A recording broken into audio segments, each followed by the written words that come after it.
Okay, it's 7 o'clock. We'll call the meeting to order. If anyone in the audience is recording or videotaping, they need to acknowledge such at this time. Thank you. Use of flash photography during Finance Committee meetings is prohibited. If anyone from the public wishes to access the meeting, they can do so by calling the following conference line, 929-205-6099. Zoom meeting ID 843-7236-5015. Password FINCOM, all caps, FINCOM. The Zoom chats will not be monitored. Participants who wish to speak must raise the hand icon until the chair asks them to unmute. All items within the meeting agenda are subject to deliberation and votes. We don't have any missing people. So first is 2 articles for Enbridge gas main relocation.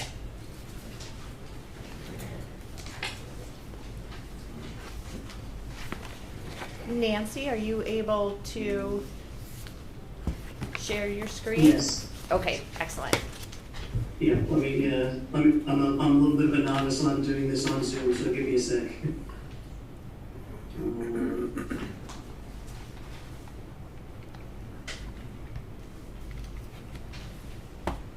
Can you see my screen? Yes. Fantastic. Okay, good evening. My name is Nancy Kist. I'm a senior advisor for lands and right-of-way for Enbridge. Enbridge owns the Algonquin gas transmission pipeline system. I'm here tonight to request that the Finance Committee make a favorable recommendation regarding our request to the town of Bourne to use certain lands in connection with a pipeline replacement project that we are undertaking. The reason we're undertaking this project is entirely related to the replacement of the Sagamore Bridge and Bourne Bridge. These are separate actions that have been undertaken, or decisions that have been made by MassDOT and the U.S. Army Corps of Engineers. Unfortunately for us, we have existing facilities at the foot of both the Sagamore Bridge and the Bourne Bridge that deliver gas to National Grid. National Grid, in turn, has pipelines that are currently clad to each of those bridges that deliver gas over to Cape Cod. Those facilities cannot stay on the bridge, and that, whether or not the bridges are replaced or just rehabilitated or no action is taken, National Grid has to remove their pipeline facilities from the existing bridge. We need to, and we've been working with National Grid and MassDOT to figure out an alternate route to get gas across to the Cape for National Grid. And this project, which you can see in this overview map, is what we've come up with. We are under a bit of a time constraint here. We must get our facilities out of the way of the bridges and have our new facilities delivering gas to National Grid in 2028. We made a filing with the Federal Energy Regulatory Commission in September of 2025 outlining our proposed plan to replace our pipeline facilities and create new delivery points for natural gas to National Grid, and that application is currently under review. We anticipate that construction would occur in 2027 so that our new facilities could go into service in 2028, and thus we'd be out of the way of a pending bridge construction. This next slide is a little bit of similar to the prior in terms of the project map. This one is just an aerial view of it. Excuse me. To the left side of the screen, you'll see there's a green line adjacent to Route 25. That's our existing G8 pipeline, and that pipeline delivers gas at the Bourne Bridge. You can see the crossing over to the Cape there. We need to remove that G8 pipeline in the areas where it will conflict with bridge construction. So one of our asks is for a temporary access road using town Bourne lands to do that. At the top of the screen, there's a red line that moves kind of, northeasterly to, southwesterly, if you will, or southeasterly, that is our new proposed pipeline route to get gas across from the mainland to the Cape. And what we're using here is the existing Eversource high voltage corridor. We've been negotiating with them to find a safe place for us to put our pipeline that will be in the way of their their existing high voltage lines in the corridor. And in doing that, we're going to come across 2 parcels of town-owned land that we're here to ask for your recommendation in the affirmative for our use of. This map will also show you there are 4 new delivery points. One is to the east of Route 6, just off Canal Road. We have a secured land for a replacement meter station that will be out of the way of the bridge construction. On the joint base, we are planning to put another meter station delivery point that's in close proximity to existing National Grid pipeline. Then there's another delivery point that we're going to have relocated, and that's the one at the Bourne Bridge. And that one, we're actually going to move to the north along Route 25, along the Route 25 corridor onto a piece of land that we are securing from a private landowner, and we hope to have closed by the end of this week. And then the last delivery meter station will also be on the Cape, but it will be call it south and east of the Bourne Rotary. And that meter station delivery point will be kind of set off the road in a wooded area. And we're in the process of securing all the necessary rights to do that. At this point, I want to kind of zero in on the town of Bourne lands that will be impacted, that are not only they just impacted, but they're lands that are subject to Article 97 restrictions. So, we need the town to act favorably on our request, and we hope that they'll do that at the town meeting that's scheduled in May this year.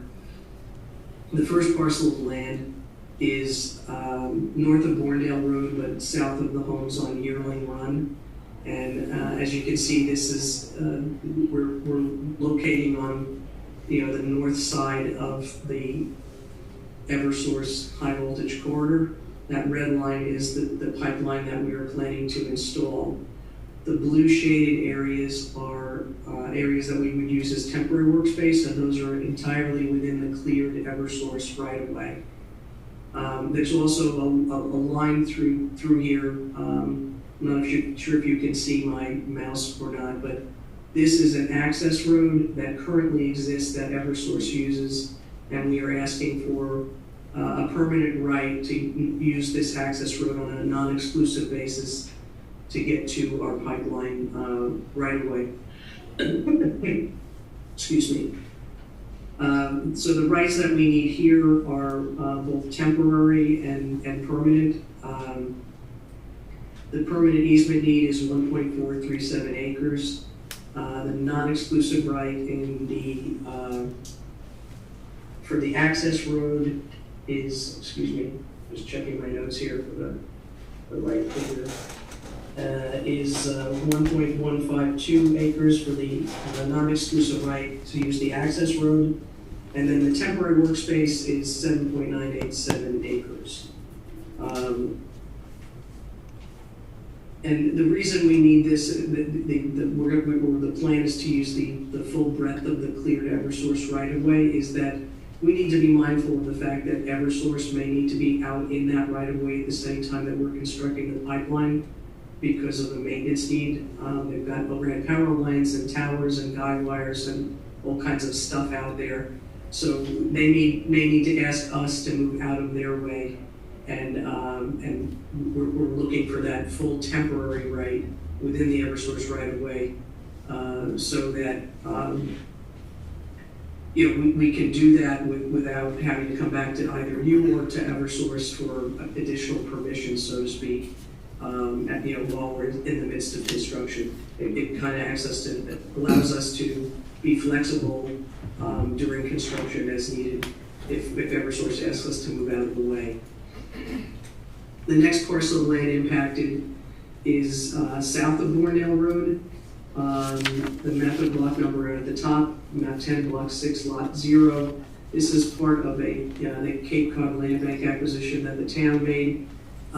We are using a triangular area. We will not be installing pipeline on this parcel.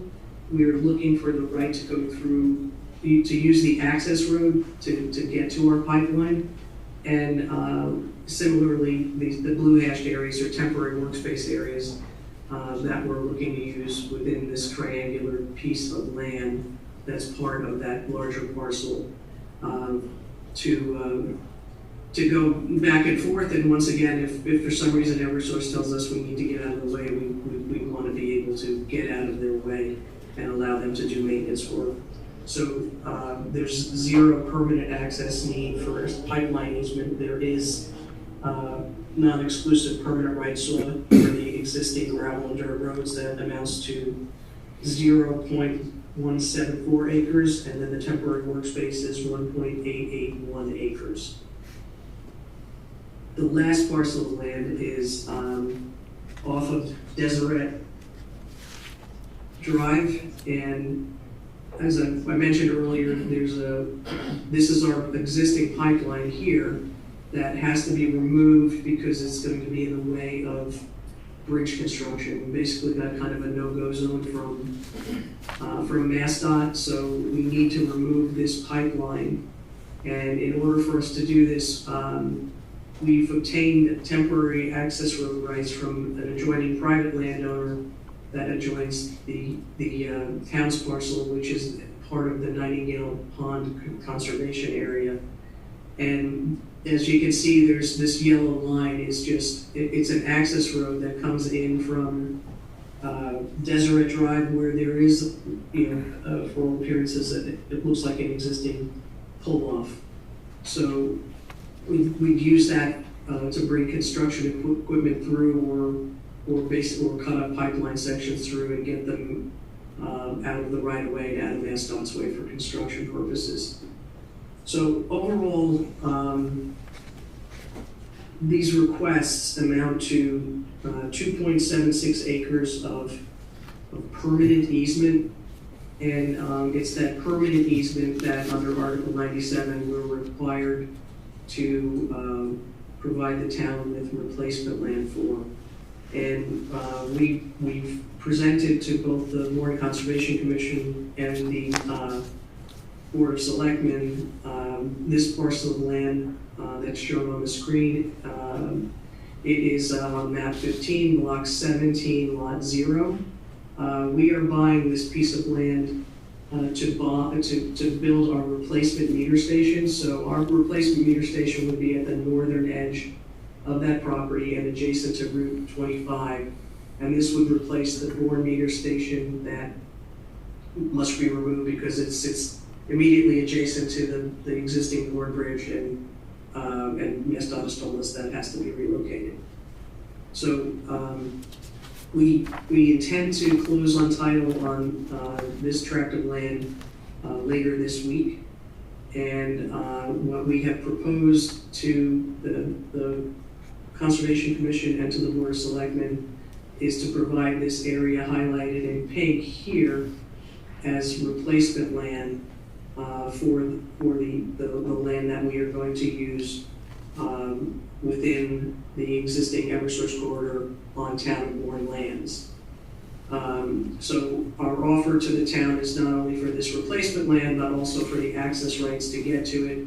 And we have already acquired the access road rights that we need to get to our meter station. So when we get around to working with the town's attorney on the transfer documents for this parcel of land, and assuming we get a favorable recommendation and a favorable vote at the town meeting,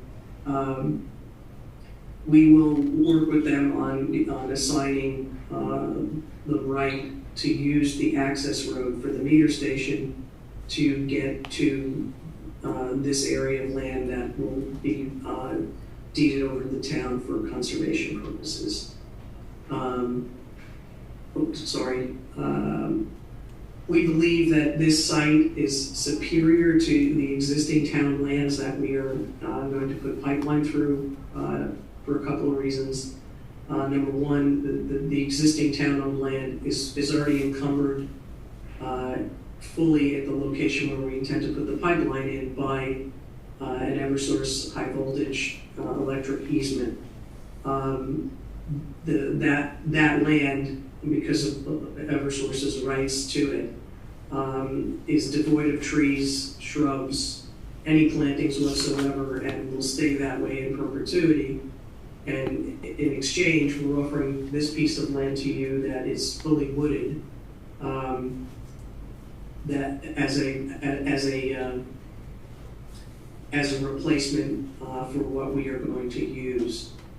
I'm not sure, I think that's the end of my formal presentation, and I'm certainly open to any questions. Wayne? So the land that you're considering transferring to the town is strictly conservation land, can't be used for any other Correct. purpose? Yes. It's not conservation land currently, but we would deed it over with a conservation restriction. So that, And that, I believe, is required by Article 97. it's required by 97 because it's surrounded by conservation land already? No. No, it's required because the pipeline is going to impact Article 97 encumbered lands. And as a result of encumbering the Article 97 lands, we have to replace the lands that we are going to use.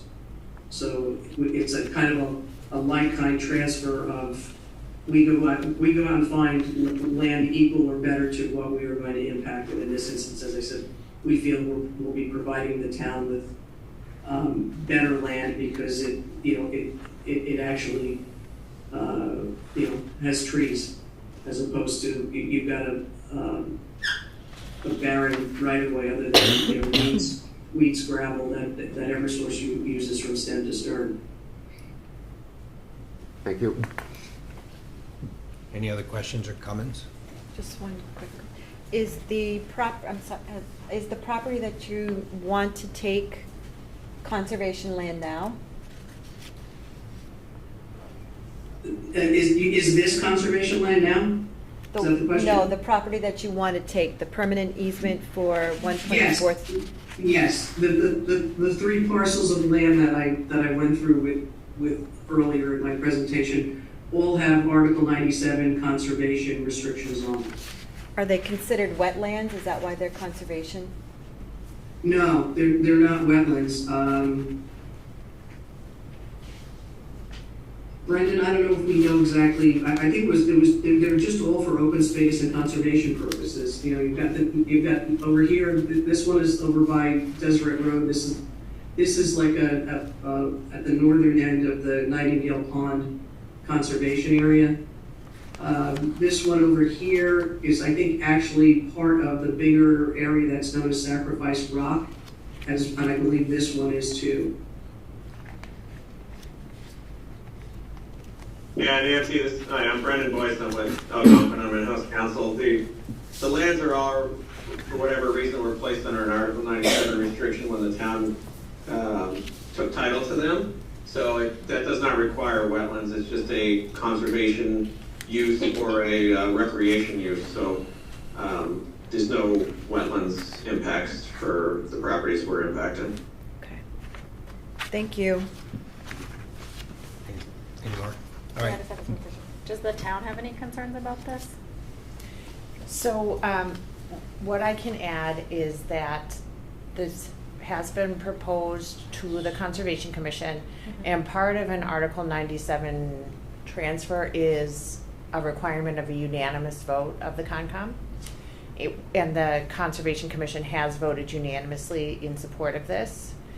It has also gone to the Select Board, and the Select Board has agreed to sponsor the two articles. So they are also in support. So there'll be one article, which is a general authorization to file special legislation, and that's for the Article 97 transfer, because it also has to go to the State House. So in order to transfer Article 97 protected property, it's a unanimous vote of the Concom, 2/3 vote of town meeting, to file special legislation, and then a 2/3 vote in each chamber of the legislature. And then the second article that the select board is sponsoring is to actually convey the easements. So that's why there's two. Okay, thank you. Thank you. All right, thank you. Next article, public acceptance of streets in Pocasset Woods.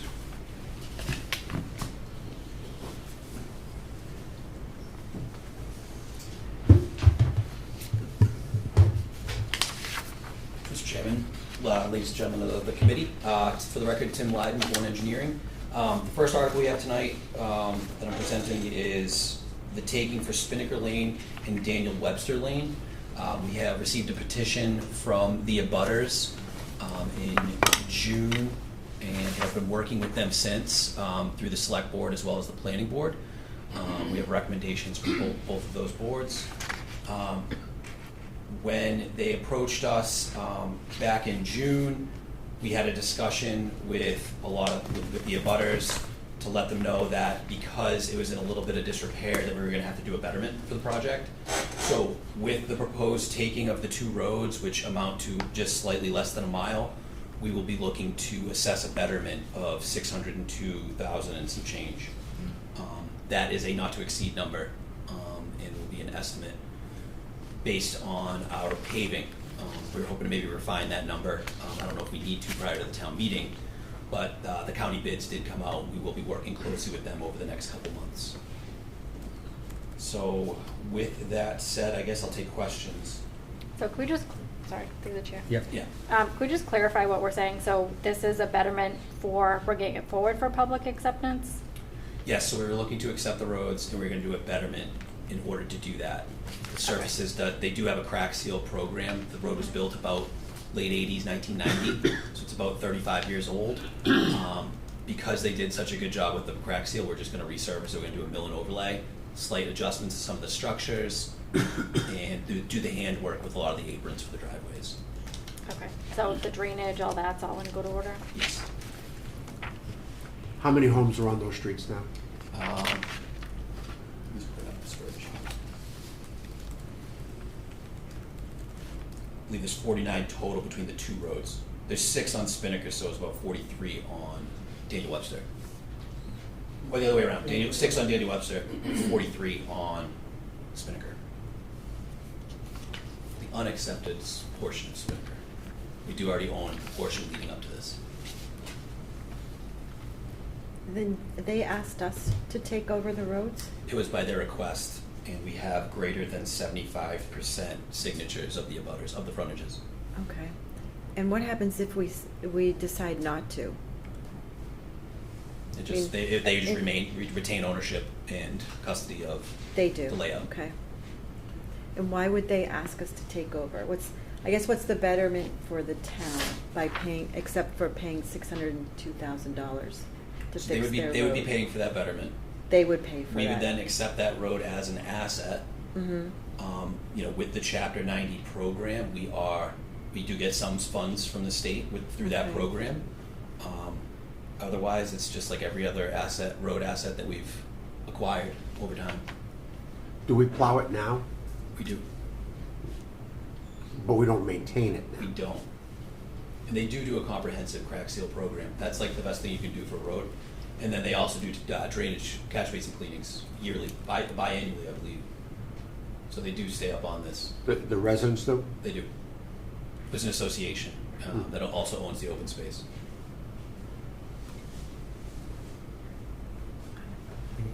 Any more comments or questions? All right, thank you. Thank you. So next, private road betterments for Terrace and Eldridge. Okay, so this is strictly for a betterment. this falls under the temporary repairs bylaw that we utilize. We're authorized through the Massachusetts general laws that we've taken on as a town bylaw. We've received a petition from the abutters of Terra Terrace, Eldridge Street, and Eldridge Street Extension. With that, we have greater than 50% signatures for all portions of those roads. The road does have portions that do need complete reconstruction. We factored that into the betterment. There's also other trenches throughout other portions of the road that are going to need complete reconstruction. Beyond that, we're going to do a mill and overlay, and in some places we can get away with a micro mill. So we've narrowed down a scope of work that we do believe is plenty, and that comes in at about $1,038,000 and change. So that is also a not to exceed number. We do have a 30% contingency on this number. Again, we've been awarded our county contract, I believe it's Keating, that came out a couple weeks ago. But we'll be working with them to hopefully refine the number and to make sure we're all talking the same math. So this program is different from the other, though? This is technically different, but what authorizes us is the MGL for the assessment of betterments. So they're basically the both similar mechanisms. Okay, so these roads currently do not meet quality standards. No, I mean technically neither did Picasset Woods. Okay, and so the betterment that they're paying will bring it up to No, not necessarily. So with this temporary repair, we kind of have a little bit more flexibility. With the private road acceptance, we want that to be up to the subdivision standards of the town. The town has our own subdivision regulations. Picasset Woods will meet that. Terra Terrace, Eldridge, we will be very close to meeting that standard, but we don't have all of the information. With the process, we basically do a quick assessment of what the conditions are, and then we come up with our scope based on what we see and what could be the best plan forward that the abutters agreed with going forward. Okay, so we're helping them with the betterment, but we're not making it a public way. Correct. Okay. So what's the difference for the owners doing this versus them hiring their own people to fix the road? So, I mean, the short of it, the town kind of becomes the bank. I mean, that's how I always understood it. It's very hard to pass the hat around for abutters to do this, and I think this law kind of came about because of that. I mean, people don't see it equitably. A lot of people that live at the entrance might not agree with the people that live at the back. So there's just, a little bit of opinion, and we've heard a lot of that throughout the course of my time here during all the betterments. But for the most part, passing the hat around to get the jobs done. And the thing is they're expensive jobs. You can't get the guy to come with a pickup truck for $500 to fill in your potholes anymore. These are professional jobs, and we're going to get this done professionally to be, a road that's going to be worthy for many years. So basically, the town will fund the project for the residents, and the residents will pay back the town the entire amount over a 20-year It period? can be up to 20 years, 20 payments, It correct? can be up to 20 years. Up to They 20. can pay it off up front, or they can elect to pay it in a shorter time period. And they will have to pay 5% interest, or if the market rate is higher, we'll adjust for that, depending on what the market is when we go out to borrow. Okay. Do they pay that through their property taxes? They do, It's like an extra line on the property tax? exactly. It's expensive. And if they do make a payment in advance, 100% of that money goes towards the betterment.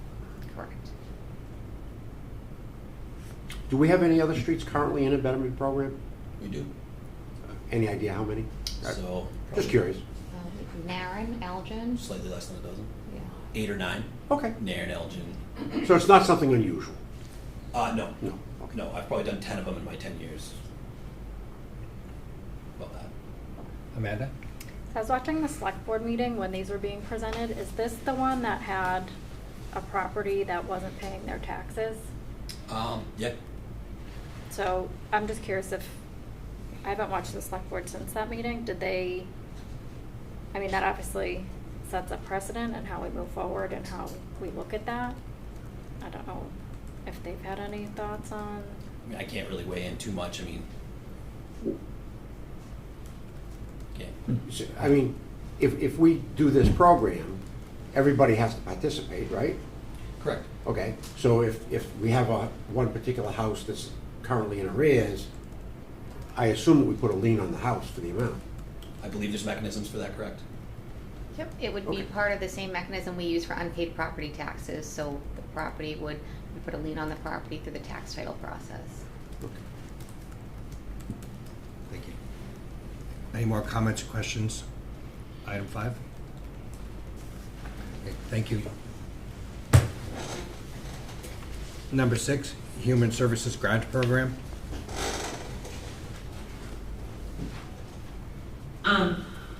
Good evening, I'm Debbie Oliveri, I'm the co-chair of the Human Services Committee. The committee is requesting the town approve $40,000 for the FY27 budget. This amount is level funded from FY26. In FY26, the committee received requests from 10 human service agencies in the amount of $45,600. So we're just looking to stay level funded this year. Thank you. Any questions, comments on Human Resources Grant? All right, thank you. Thank you.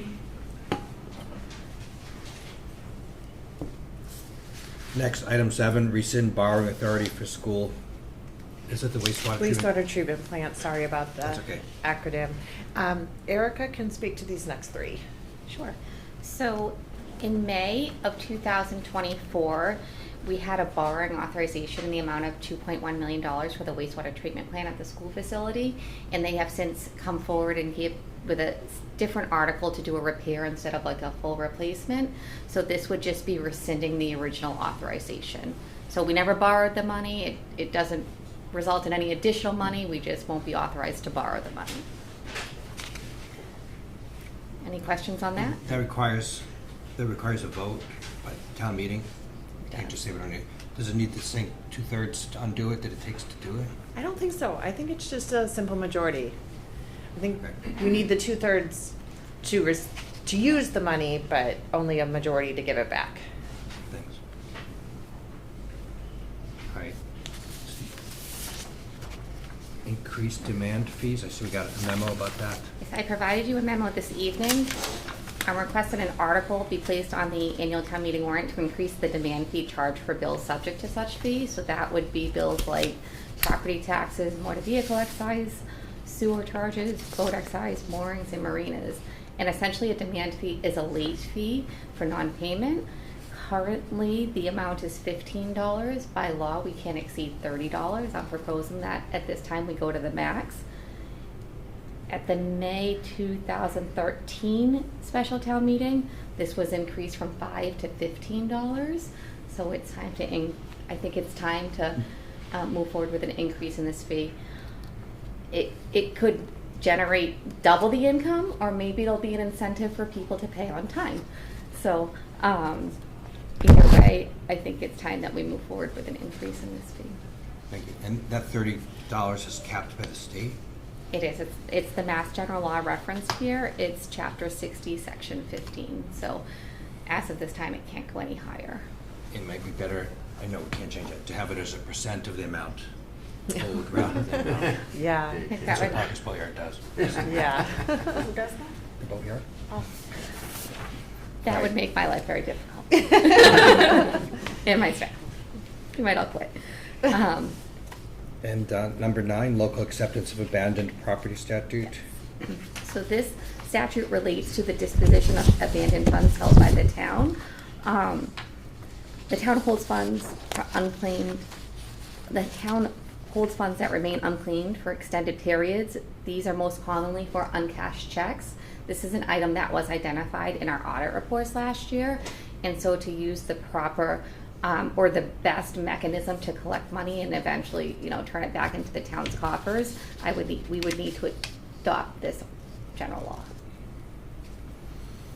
Thank you. So what happens to money if you write a check for $100,000 and didn't get cash for 4 years? Is that money still in our checking account, just sitting there? You got to remember. It's there as a liability, if you will, and over time we have two options. If we don't accept this law, then we can use the state could escheat the funds, so the findmassmoney.com, but if we use this option, we can actually advertise, and eventually if the money is not claimed, the money stays with the town instead of going to the state. Thank you. Do we have a lot of money in there? I would say maybe 100,000, not $10 million. not 10 No. million. No. No. It wouldn't fill the budget deficit No. or anything like that, but Okay. All right. we need to clean it up.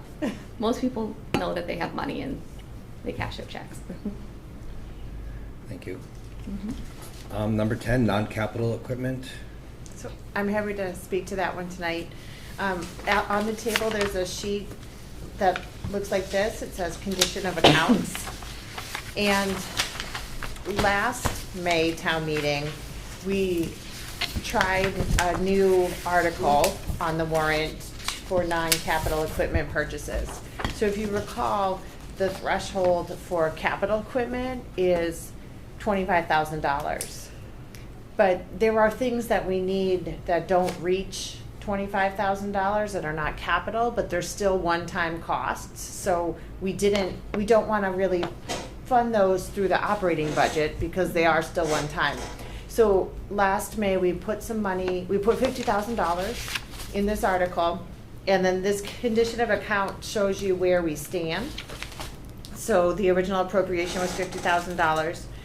We've purchased two things so far fully with this article. The first one was $17,576.80. That was for a sidewalk snowplow, which I'm glad that we had this winter. Yeah.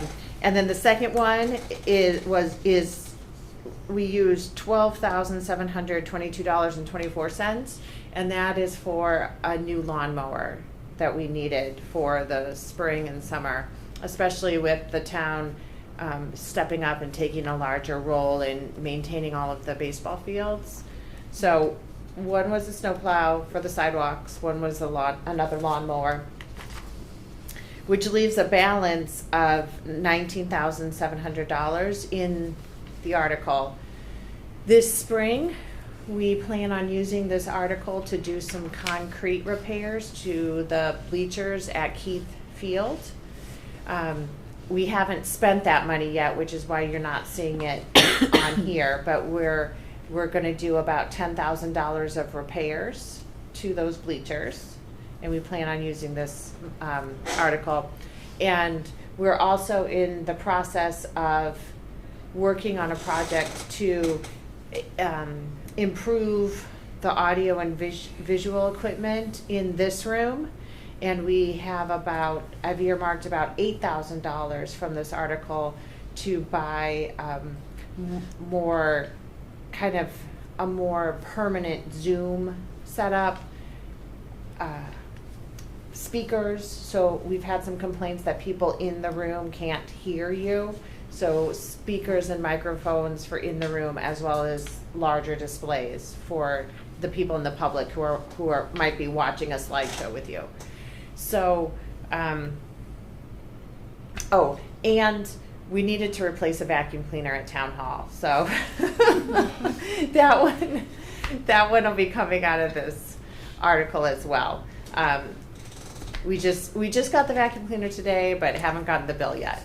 So those are the types of things that, they're not meeting the capital threshold, they're not going through the capital process, but we don't want to stick them into operating budgets either.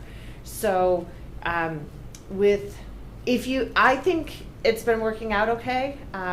These are all things that I think are beneficial to the operations and, things that we need. So I'm going to be asking for another $50,000 for the same purposes to add to this article. Because otherwise, wouldn't you have had to come to us each time to get this approved?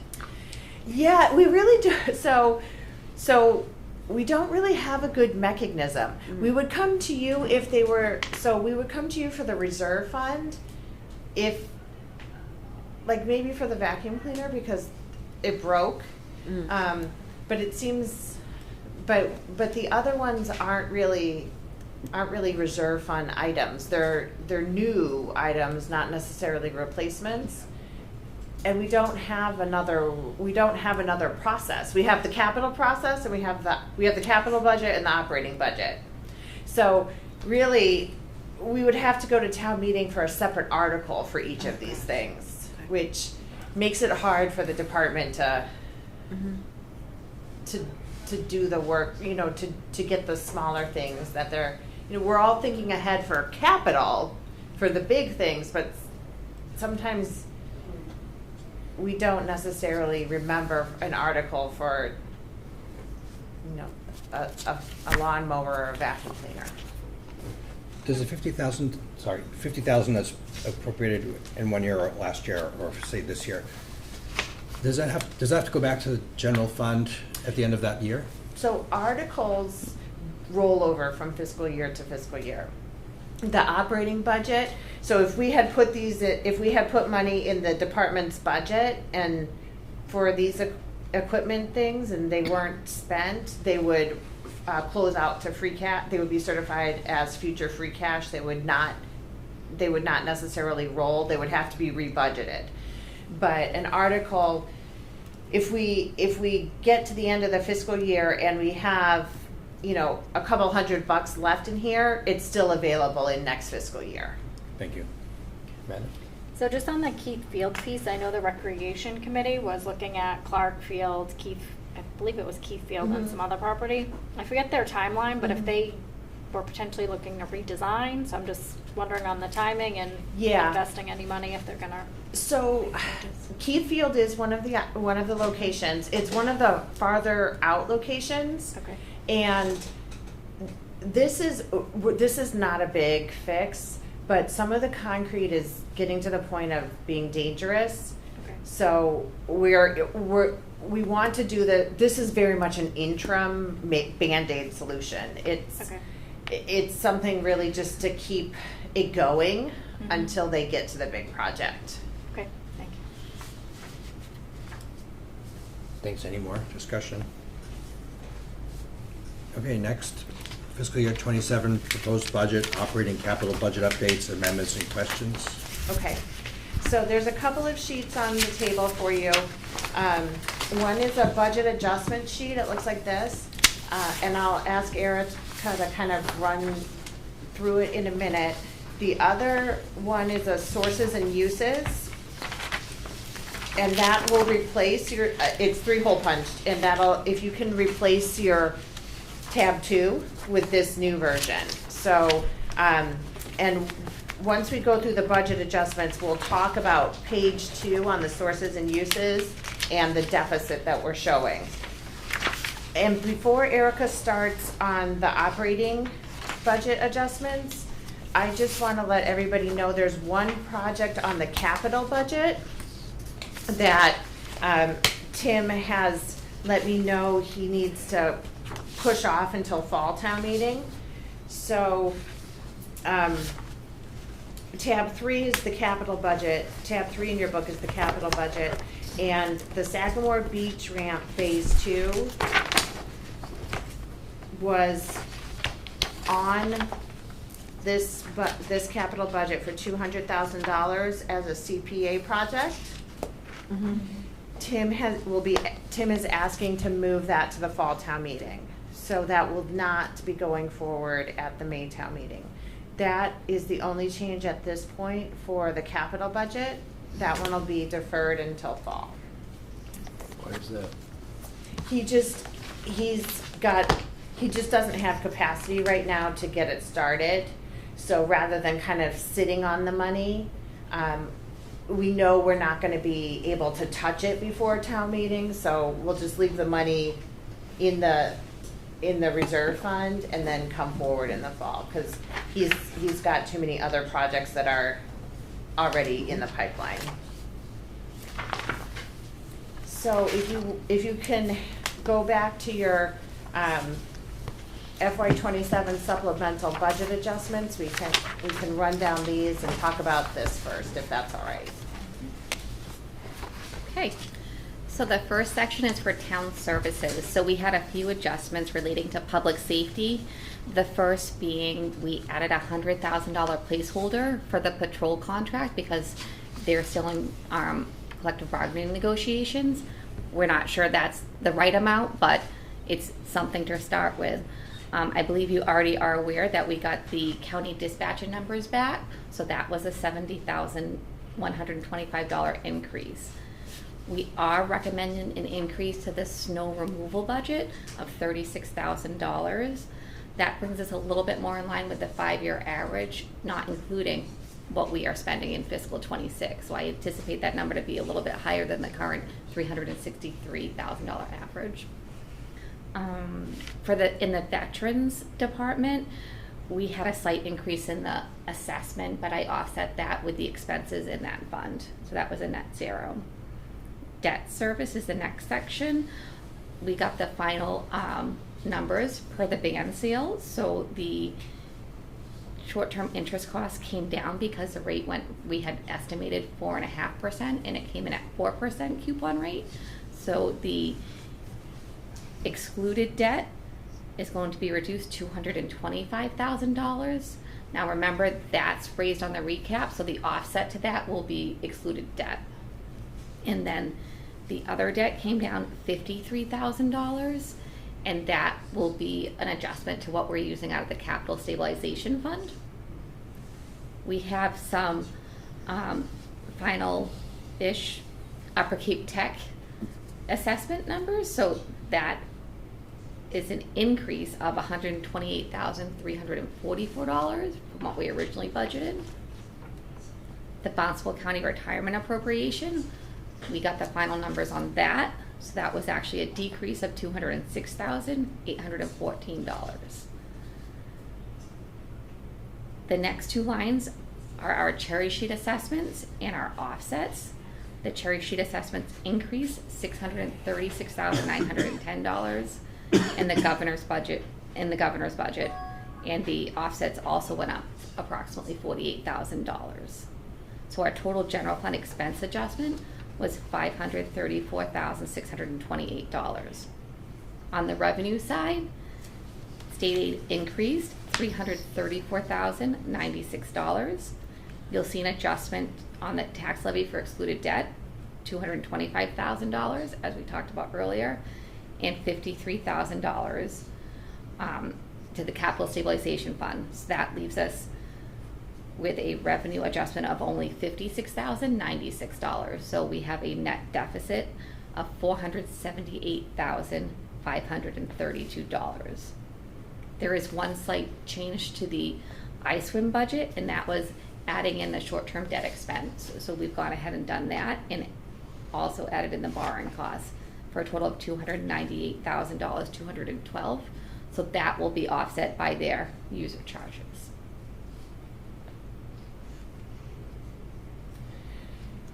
So if you take a look at your sources and uses,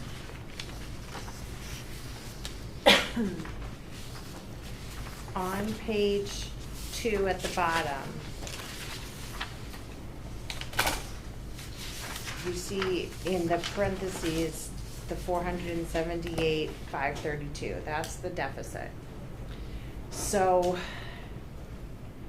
if we kind of think back to the narrative of all of the budget presentations, the FY27 preview, that was the meeting we had at the police department in December. And we talked about the assumptions that we make when we build a budget. And we talk about how your budget's only as good as the assumptions. And one of the assumptions that we use, and that we consistently use, is that when we build our budget for the next fiscal year, we level funds the cherry sheets. So we essentially take the cherry sheet numbers from FY26 and plug them into the budget for FY27 in December. Because we don't get the new cherry sheet numbers until February. And and we have to present the draft budget in January. So, January 6th is when I presented the proposed budget. And at that point, we were balanced. And I was using, like I just talked about, I was using the same cherry sheet numbers. Now, there's two parts of the cherry sheet. There's the state aid part, which is money that the town gets from the state. And then there's the assessment part, which is money that the town sends to the state. Okay? And I think we kind of focus on the revenue side, the state aid that we get. And this year, we got a much larger bill on our cherry sheets than we did a check. So our UGA, which is our Unrestricted government thank you, aid. unrestricted. Our unrestricted government aid. So our UGA went up, I think, 2.5%. 2.5%. And our Chapter 70, which is the education aid, went up 2%. Mm-hmm. And that's shown here, general, non-earmarked, that's the UGA and education. So you can see the UGA went up 102,865. That might include library too. Yeah, there's a little. Yeah. And the education, the Chapter 70 increased by 231. 231. That's a funny number. So those are the increases on our cherry sheet. So we revised our budget with the new increased UGA and the new increased Chapter 70. However, on the assessment side, we had much larger increases to our assessments than last year.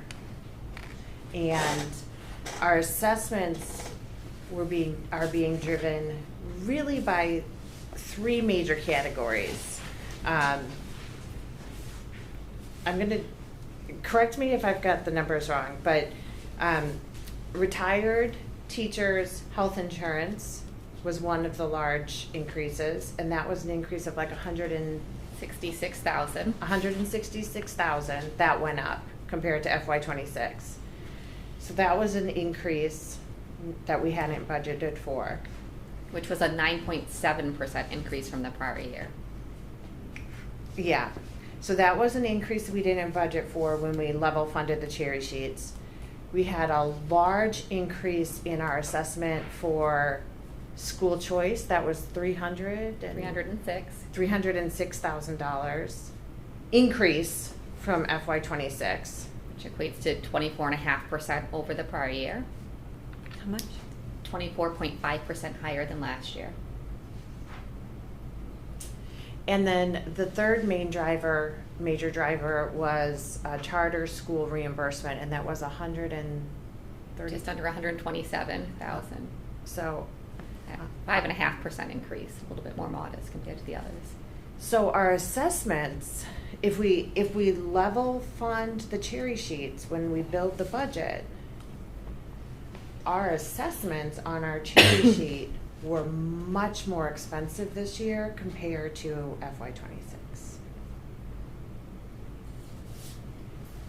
The other thing that's happening is that, and you on your sheet here, you'll see it for the vocational school assessment. So back in December or so, if you look at the TA rec number 1626, back in December or so, the superintendent at Upper Cape Tech told me that, he's anticipating that his number that he'll need for FY27 was $4,309,707. So you see the $4.3 million there. He has since told me that he underestimated his needs for FY '27. So you see the next column, select board rec, $4,438,051. That's driving another increase to our deficit of $128,344. So the cherry sheets, the retired teachers' health insurance, school choice, charter school, and now Upper Cape Tech saying that their estimate was short. Really results, that's how we got to this deficit now of $478,000. How come school choice went up so much? Is that just the fee per student or more students are leaving? So I cannot answer that. I'm not a school finance, I'm not the superintendent, I'm not a school finance person. That's not my expertise. The school finance side is not my expertise. I have to put together the total budget using what the school districts give me. But I cannot speak to the school budgets. I can't explain the school budgets.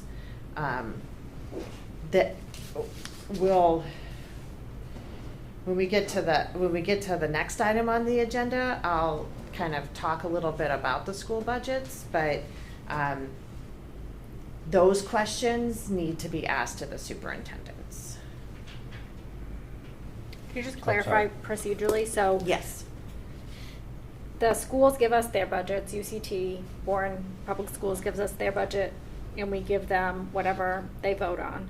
But we, out of the general fund, pay for the school, as part of, the retirement and school choice, that's all coming out of the general fund. That's not affecting directly the school budgets, is that correct? That's correct. That's correct. So if you look at, in tab 6 in your book is education. And tab 6, essentially you vote a bottom line budget for education. So tab 6, the 300s are Bourne Public Schools and 301 is the vocational school. These are the numbers essentially that come from the school committees. Mm-hmm. This does not reflect the true cost of running the school system. Remember, shared costs are shared between the municipality and the schools. So this 300 budget here does not include active teacher health insurance. That's all in school, in shared costs. It doesn't include natural gas and electricity for the school buildings. That's all in shared costs. It doesn't include property and liability insurance for the school buildings. That's all in shared costs. So the cost of running the school district is all of these numbers plus those shared costs. And on the charter, and on the school choice, the general fund pays that assessment. It's my understanding that again, I'm not an expert on the education side, but it's my understanding that school choice dollars that come in go directly to the school system. The bill that goes out hits the general fund budget. Is that by law, or is that, it is by law? So we never get the true cost of running the schools as a separate number. It's not as a separate number. It's in here. The true cost of running the school, the Bourne Public School District, is close to $41 million. So if you pull out all of the shared costs and apportion Bourne Public Schools and municipal services, and you add it to, you know, the 28, and this is after their offsets, so they do their budget number, they apply their offsets, the amount of tax money is closer to $41 million. But no, we don't actually see in one place those costs. Right. But and that's my point. The reality is that the public doesn't understand. They see one number and they say, okay, well, they need more money because they're only getting this. But in reality, we're adding, what, 10 million extra in shared costs? More. More. And if you look at their end of year report, that is reported to DESI. It does have the full cost of operating the school district baked in, and that's over $50 million in fiscal 25. In 25. Over 50 million? Yeah. Because they get grant money and they have other things that offset. And what's that And for? that does include, excuse me, and that, I'm sorry to interrupt, that does include Upper Cape Tech. So the total Right. cost of all the education. So if you take the entire education, that end of year report is like all of the money that goes to education. Including Upper Cape. Yes. Including Upper Cape. Yes. And what's that town-wide final number projected to be this year? The budget? Yeah. I mean, I just don't have. So on your sources and uses, Erica, what is our? The grand total expenses is $92,891,479. So the school's getting about 60%. If you were to look at just what's from taxation, Yeah. I would say Yeah. that it's about 50-50. Yeah, because they do get, they get military mitigation, and I don't want to go too far here, because I'm not the superintendent. No. But from tax dollar, from the levy, Mm-hmm. they get about half. I mean, I'm concerned because we're looking at very large numbers here.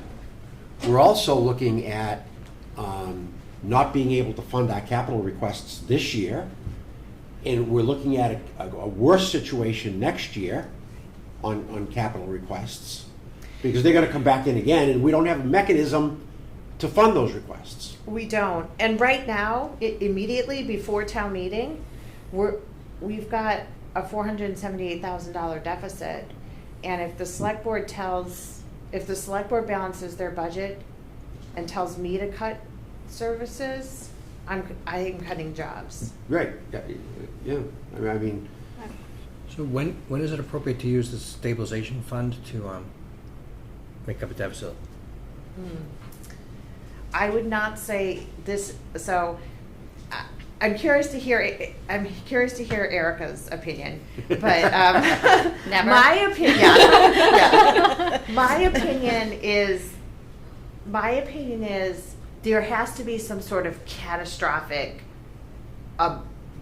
sudden change, like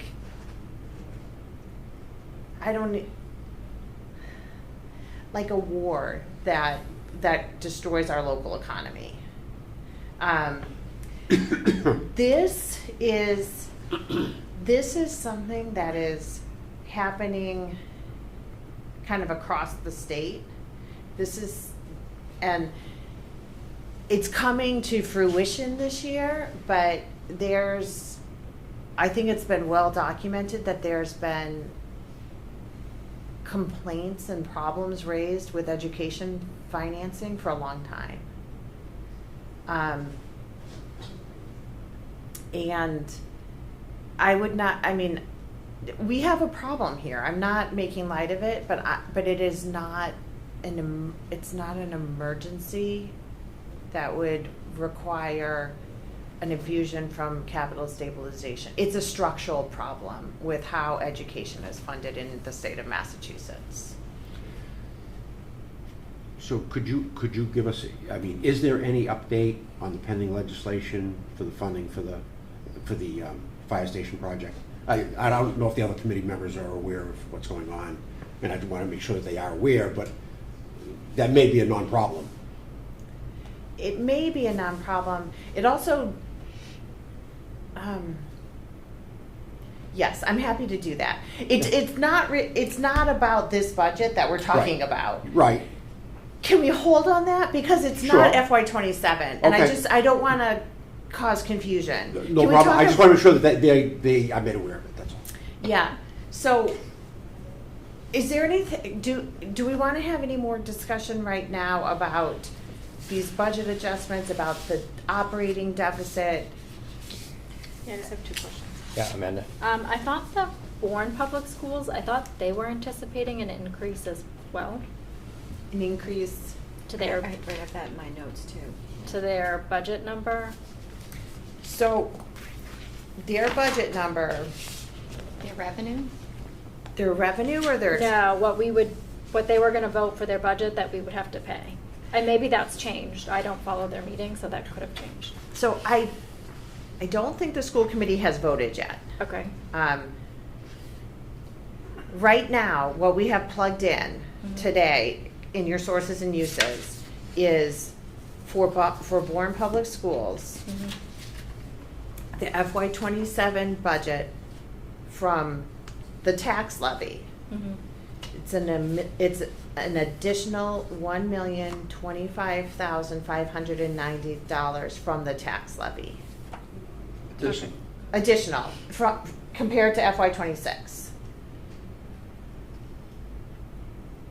Okay. Did that answer your? Did that answer your question?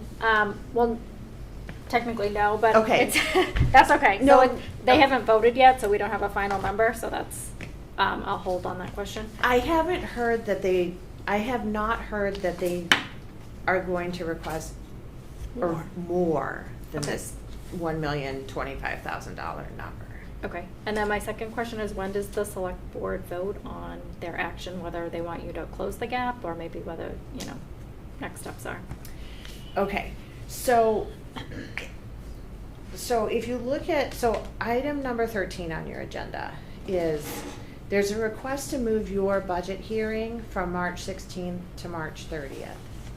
And the select board chair and the school committee chair talked last week.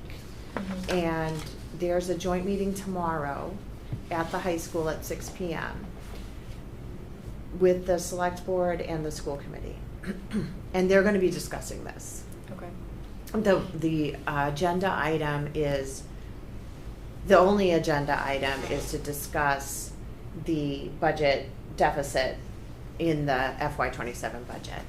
And the select board and the school committee need to just talk about this. They need to debate this. I don't know when the select board is going to tell me whether or not I have to cut the budget. Is there a cutoff when they have to make that decision? So I want to answer this question honestly, and I honestly, it can go up to the night of town meeting on the floor. Now, that doesn't make me comfortable. I would say that we should have a balanced budget when the books go to print. We should print a balanced budget. But I think the true honest answer is that it can go until town meeting. So we could move forward with an unbalanced budget? Like it could still be on the warrant unbalanced, is that correct? So the warrant, Or it could still go to town meeting, which sounds like, even though it's not balanced. right, because it's the motion that balances it, right? So the warrant can be, the warrant doesn't have any Doesn't affect numbers in Article it. Article 2 doesn't have any numbers in it. And the motion can be changed up until, the actual meeting. So I hope, I'm not recommending that. I hope that's not what happens, but I don't think, I don't think I can say you have a deadline. I don't think I can tell the select board you have a deadline before May 4th. I think that they can make a motion that night. There has to be a motion, a balanced motion, Okay, that's delivered to town meeting. okay. My hope and my recommendation is that's worked out and delivered to residents when the books go to print, which is April 17th, I think, if that's a Friday. So I want to consider that the deadline. But I think the real deadline is May 4th. Okay, thank you. Do we have a date for a fall town meeting yet? No. Can we get through this one? Has the town ever been in this position before? Where we've had quite a big gap? I'm sure it has, not in my tenure. Mhm. I mean, I've heard of situations where mid-year cuts have had to happen. So, I mean, that's the worst case scenario is you have to, you kind of discover that there's been an error in the budget and you don't have enough money and you have to cut mid-year. We're not in that situation. And are you the one that has to make the cuts? I mean, having run budgets at companies, normally you go back to the people who submitted the budget.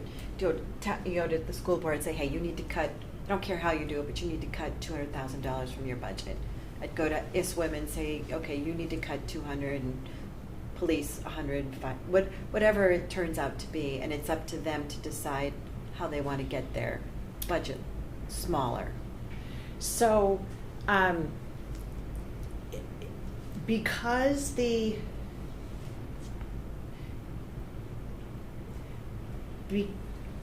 so the municipal service budget is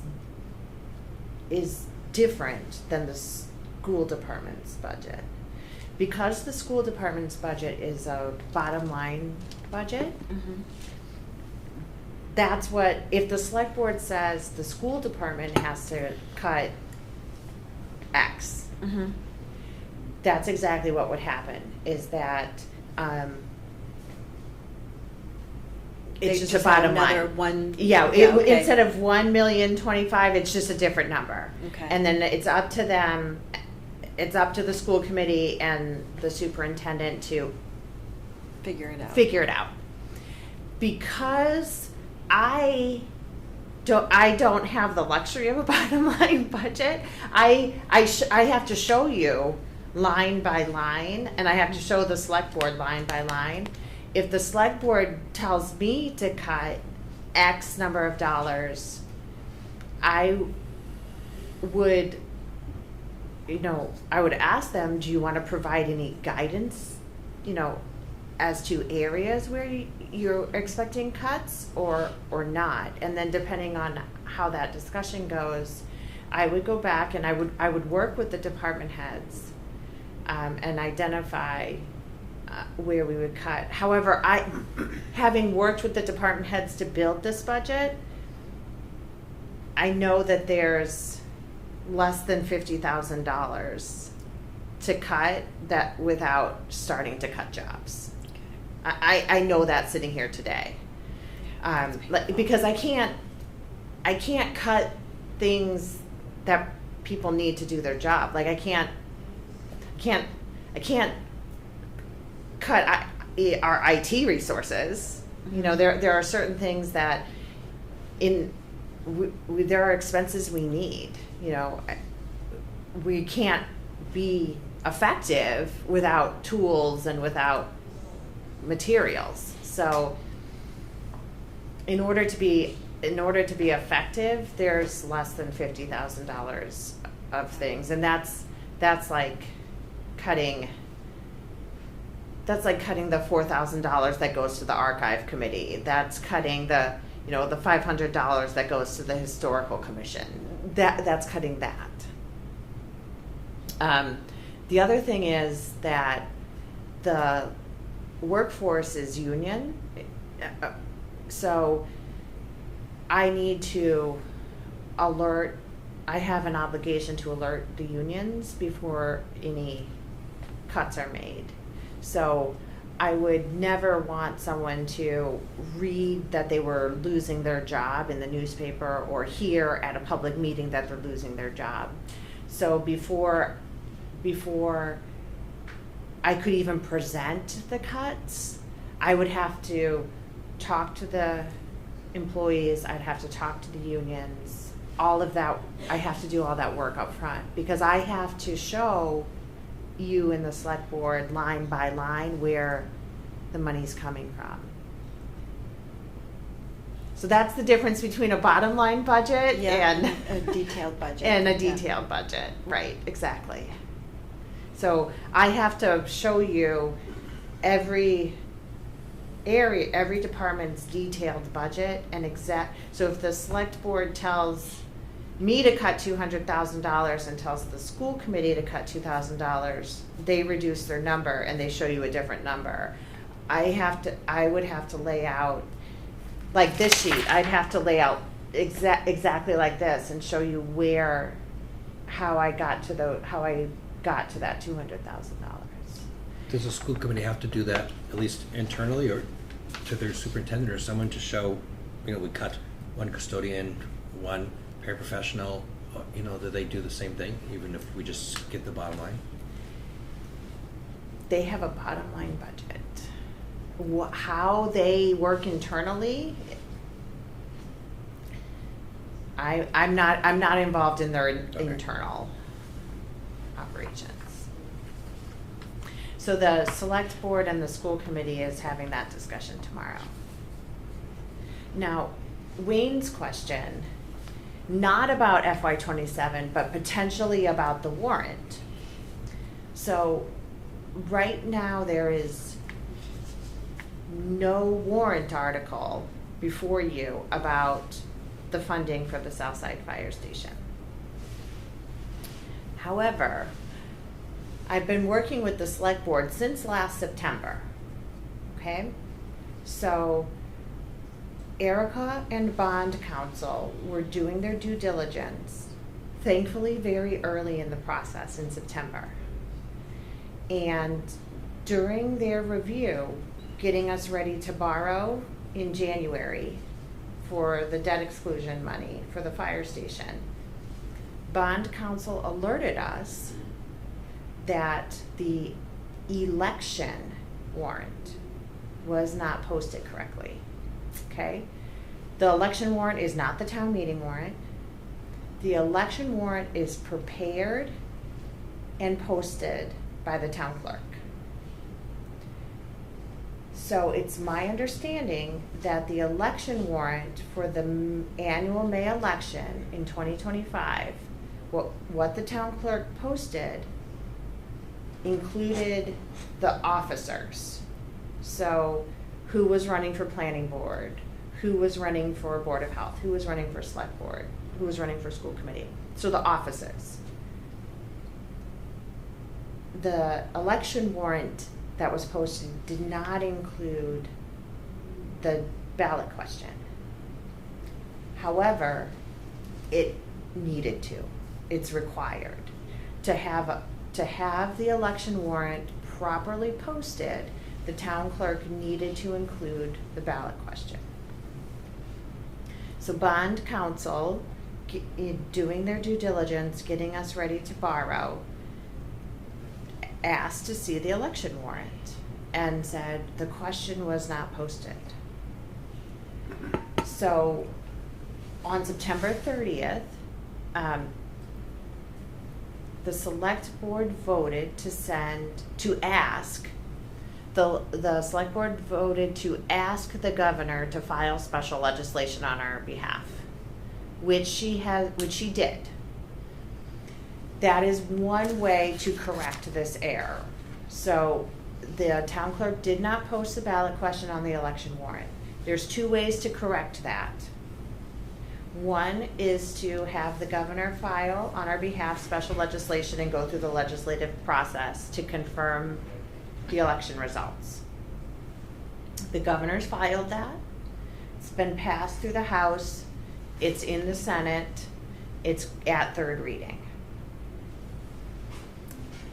Now, the other way to fix that error in the election warrant is to go back and do it again.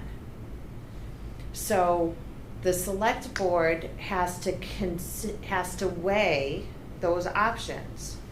Do we stay the course that we started back in September with the governor's special legislation and not put an article on the ballot? Not put an article on the town meeting warrant and not put a question on the May annual 2026 election. So this is a timing issue. At some point they have to execute the warrant. Is there going to be a town meeting warrant article or not? At some point the ballot question has to be submitted in time to have the ballots printed for the election. Is there going to be a ballot question or not? So that is what the select board is discussing. But this was identified in September when Erica was working with bond counsel. It was brought to the select board's attention immediately.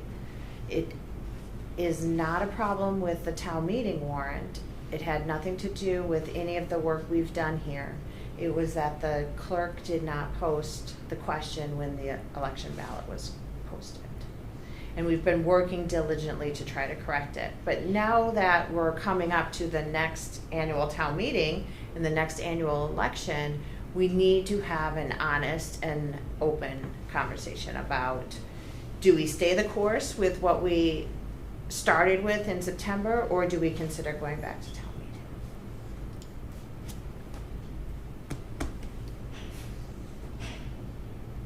Any questions about that? Just clarification. I thought I heard you say that it was in third reading at the House. I thought the House already approved it. Third reading of the Senate. Yes. Okay. Yes, it's out of the House, it's at third reading with the Senate. Excuse me if I said the House. And when would that happen? There are no promises given on the legislative timeline. They could do it tomorrow if they wanted to. It shouldn't take that long. Mm-hmm. And once it goes through third reading, then it goes for signature. Okay, Amanda? So it sort of sounds good to have a backup plan of putting it on the warrant and putting it back on the ballot as a ballot question. What happens if they do approve it? Obviously, we don't know the timing. And then what if people don't vote in favor this time? That's the risk. That's why there's a risk to having both going. Because if we get the special legislation, but then it fails at the ballot, it fails. So we don't necessarily. There's a real risk to trying to do both. We have to kind of stick with the special legislation or go back and take our chances with town meeting and the voters. Okay. So if you leave it with the legislature and don't go to town meeting, what's the risk there? You can't go to bid until that's resolved. Right. Will that hurt if that goes beyond town meeting Yes. time? Yeah, we can't put the project out to bid. Yeah, right. And we have been deficit spending on the article for the process. So when the select board decided back in September that they were going to do the special legislation, the thinking was that would be faster than going back to town meeting. And the select board didn't want to risk delaying the project. So we kept the design going, we kept getting ready. So if there's a deficit at the end of the fiscal year, then that has to be paid for with free cash.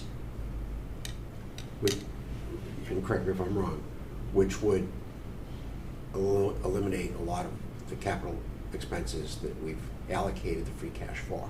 Yes, it could impact the capital For this- projects, Oh, because we use the free cash for something else.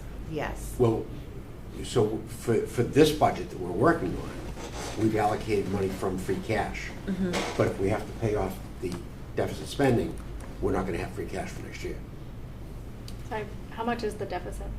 That was, Right now, it's about 6. Well, they approved 2 invoices last week, so. Once those get approved, once those get paid, I think it's gonna be closer to $700,000. Yeah, So it's not, it's significant, it is significant. and we're all a little uncomfortable with it. Yes, yeah. And I just want to make sure you feel the same way we do, you know? so then my other question is there now gonna be a check and balance in the clerk's office to double check what's posted and, you know, procedurally try and avoid that in the future? So as I'm sure everyone at this table knows, the clerk is an elected, independent position. The clerk does not report to me. I have no oversight of the clerk. And The clerk himself, but what about the town staff that support the clerk? this is the clerk's obligation under the law. The Got it. clerk is responsible for posting the election warrants. So there's nothing you can do in terms of procedures or double checking? That would be a charter change.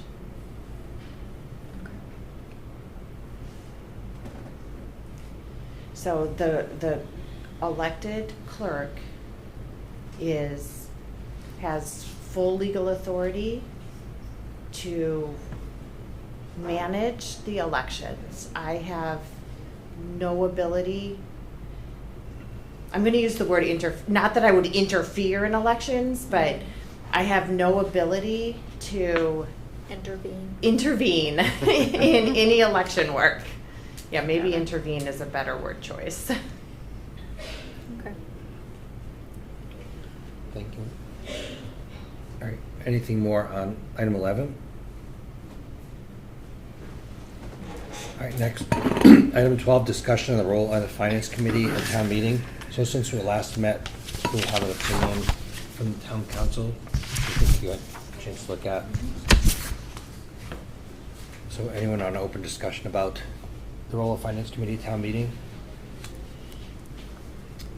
So I don't have any additional really comments. I don't know if the select board still is interested in pursuing the change. I know some of the concerns they raised, I think were addressed in a letter, or, you know, we've otherwise addressed through our discussion.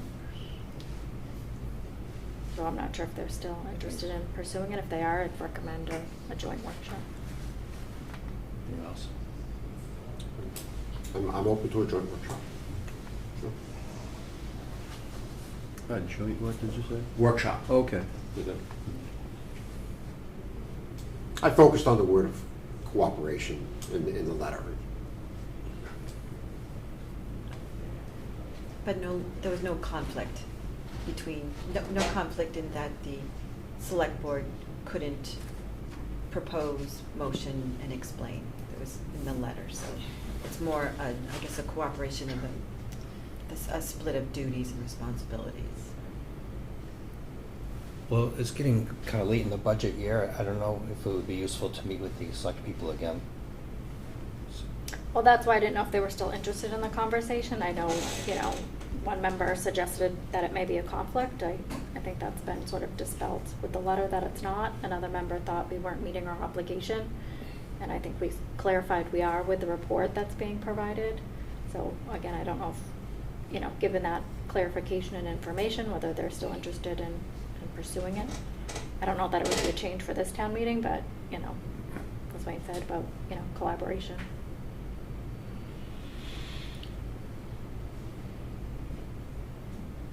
Well, okay, in absent of, we could always change something, you know, because it's not a bylaw.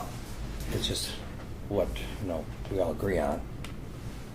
Do people want to keep it in the absence of something else happening between now and then, keep it the way it's been for the past couple of years, where we give our recommendation, but don't be the primary people to present the background on the article?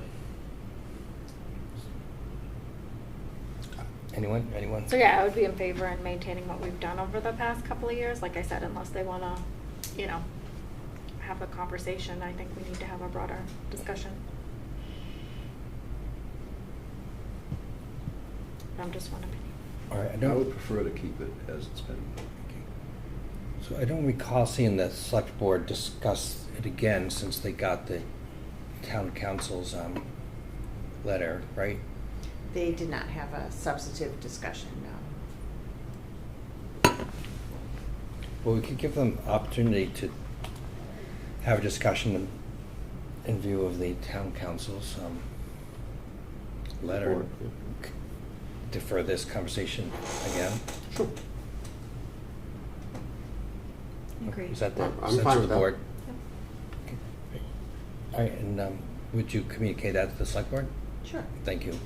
All right, so we'll see what happens.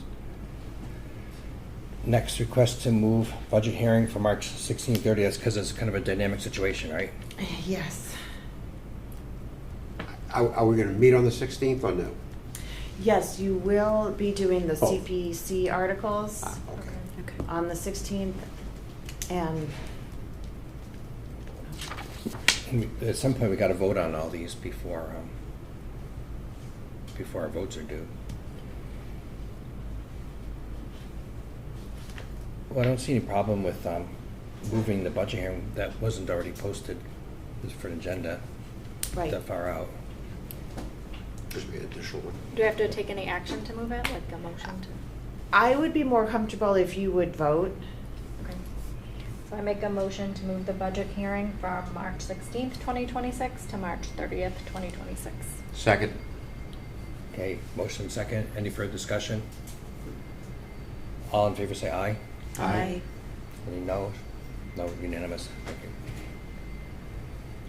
Next, the minutes of January 6th, which as you may recall are pretty brief. That's where we with the select board, right? Correct, there was just a little, Yeah. yeah. And those were sent out. Is there a motion to approve those minutes? So, Moved by Tom. For a second? Second. Second by Wayne. Any further discussion on the minutes of January 6th? All in favor, say aye. Aye. Any noes? Unanimous, thank you. And next meeting is a week from today.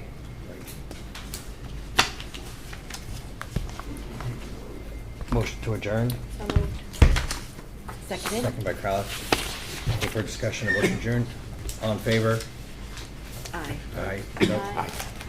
You call it unanimous, thank you.